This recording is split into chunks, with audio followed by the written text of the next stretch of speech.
गुरुदेव के चरणों में कोटि कोटि नमन। गुरुदेव, गर हो सके तो कोई समा जलाइए, गैर ये सियासत का अंधेरा बुझाइए। गुरुदेव, मैं राजनीतिक नेतृत्व की और प्रतिनिधित्व की बात करना चाहता हूँ इस मंच के माध्यम से, क्योंकि जबलपुर संस्कार धानी तो है मगर क्रांतिकारियों की भूमि भी है। 1857 की क्रांति से लेकर 1947 की क्रांति तक यहाँ पर क्रांतिकारियों का जन्म हुआ है, और सबसे ज्यादा क्रांतिकारी अगर हुए हैं तो जैन समाज में हुए। सबसे ज्यादा अगर स्वतंत्रता सेनानी अगर हैं तो जबलपुर में जैन समाज के पास हैं।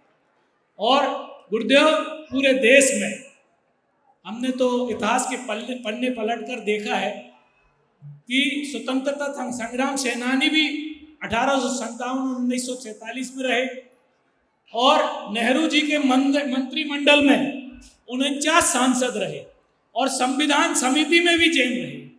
मगर आज हमारा दुख की बात है कि हमारा प्रदेश स्तर पर और राष्ट्रीय स्तर पर कोई अच्छा नेतृत्व नहीं है, और हम भी राजनीतिक क्षेत्र से हैं, कोई राजनीतिक प्लेटफॉर्म में काम करते हैं। ऐसा प्रतिनिधित्व इस क्षेत्र से, इस प्रदेश का, इस देश का मिले कि हमारी जमात से एक अच्छे प्रतिनिधित्व, अच्छा नेतृत्व तैयार हो, ताकि हमें किसी को निहार के न देखना पड़े। क्षेत्र का, इस समाज का, इस धर्म का नेतृत्व कर सके, प्रांतीय स्तर पर, राष्ट्रीय स्तर पर ऐसा मार्गदर्शन प्रदान करें। तुम्हारी ओज से लगता है कि यदि तुम्हारे जैसे लोग समाज में आ जाए तो बहुत बड़ा परिवर्तन हो सकता है। जैन समाज में प्रतिभाओं की कमी नहीं है, संसाधन भी पर्याप्त है, लेकिन आज के इस दौर में उनका सही आकलन नहीं हो पा रहा है, दोहन नहीं हो पा रहा है, और नियोजन नहीं हो पा रहा है। हमें प्रतिभाओं का आकलन कर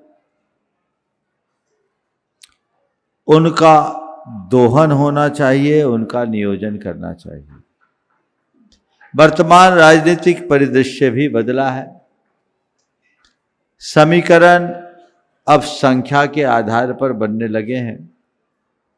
ऐसे समय में अपना राजनीतिक कद मेंटेन करना लोगों के सामने एक बहुत बड़ी चुनौती है।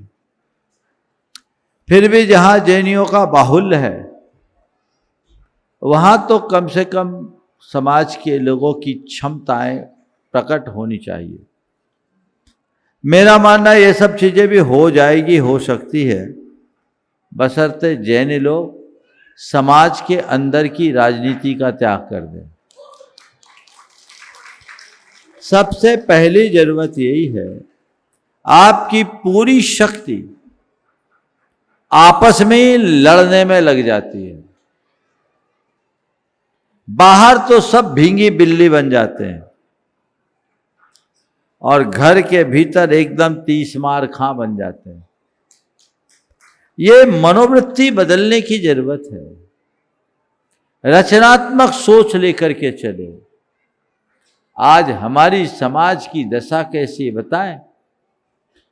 नाई की बारात में सबरे ठाकुर।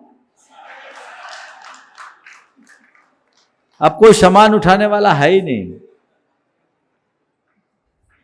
90 नेता है, 9 चौधरी है, 1% जनता है। व्यवस्था कैसे बनेगी? ये बदलाव चाहिए, और इसके लिए समाज को, जिसके अंदर ऐसी प्रतिभा है, उसे सब मतभेद भुलाकर प्रोत्साहित करना चाहिए। जो आगे आने की स्थिति रखता है उसे आगे बढ़ाएं, और ये प्रयास करें तो निश्चित हम जीवन में बहुत बड़ी उपलब्धि अर्जित कर सकेंगे, उससे लाभान्वित भी हो सकेंगे।